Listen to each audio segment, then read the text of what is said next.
حسین لبیک یا حسین لبیک یا حسین لبیک یا حسین حسین. تشیع بر 3 قطره استواره. نخست جوهر با علم اندیشه خودش گسترش میده. نمود بارزش در اهل بیت امام باقر و امام صادق. تربیت شاگردان و جهاد علمی. جوهر.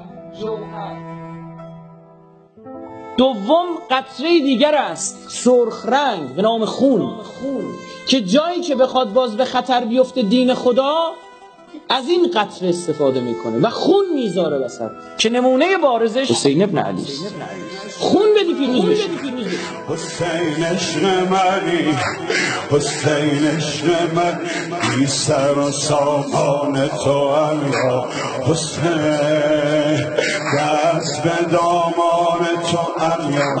حسین بر سر نزول رها کرده، با جگر شیعه چه ها کرده، با جگر شیعه چه ها کرده، بر سر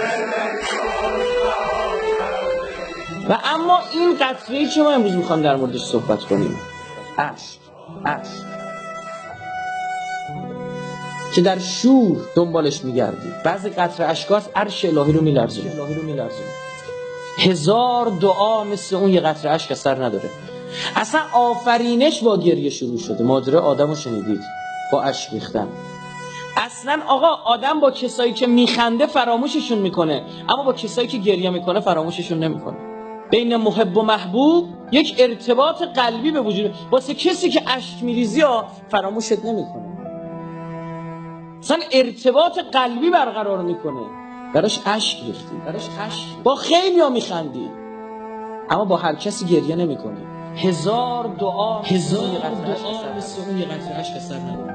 از این شور قراره به شعور برسیم. اصلا این شور، این گریه ها بنزین ماست، انرژی ماست که ما رو پرتاب میکنه، خرج موشکی ماست. ما باید شلیک بشیم با این، اما هدف داره موشک، شعارشه و برنامه ریزی شده. شعور طراحی موشک اینم لازمه. شنیدیم میگه شور حسین است چه ها می.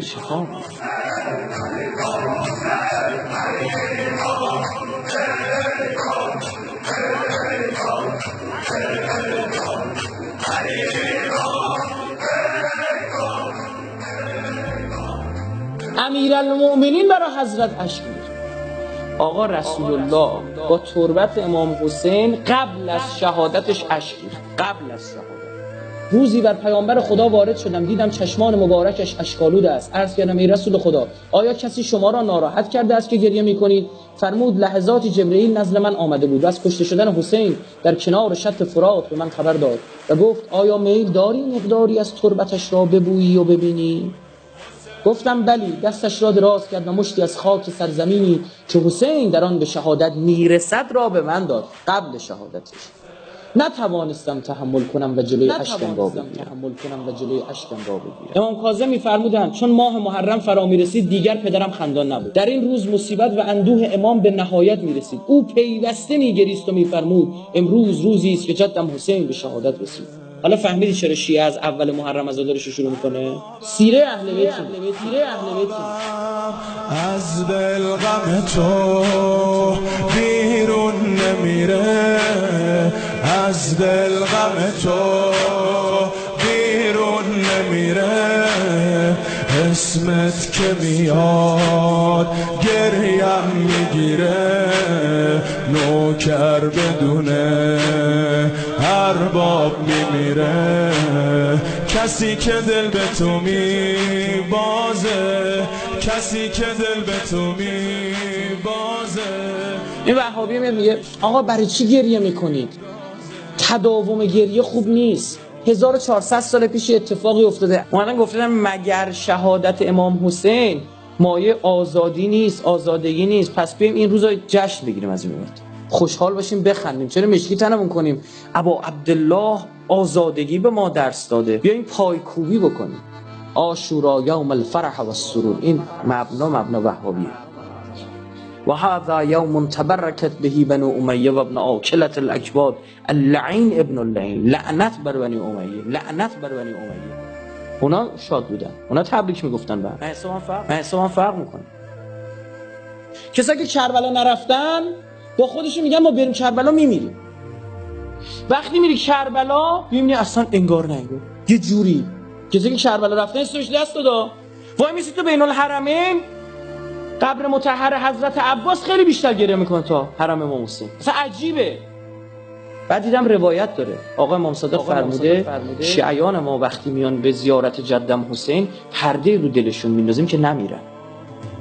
راز ظهور در اشک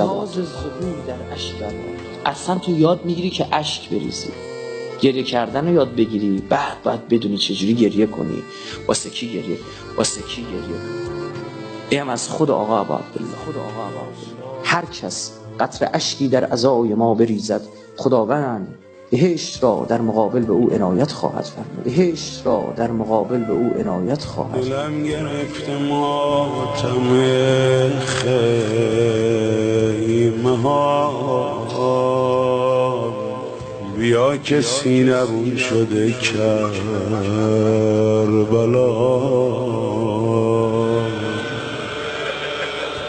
یا امام زمان تو گریه میکنی برای حرم، آخ فدای گریه ها پدر مادرم.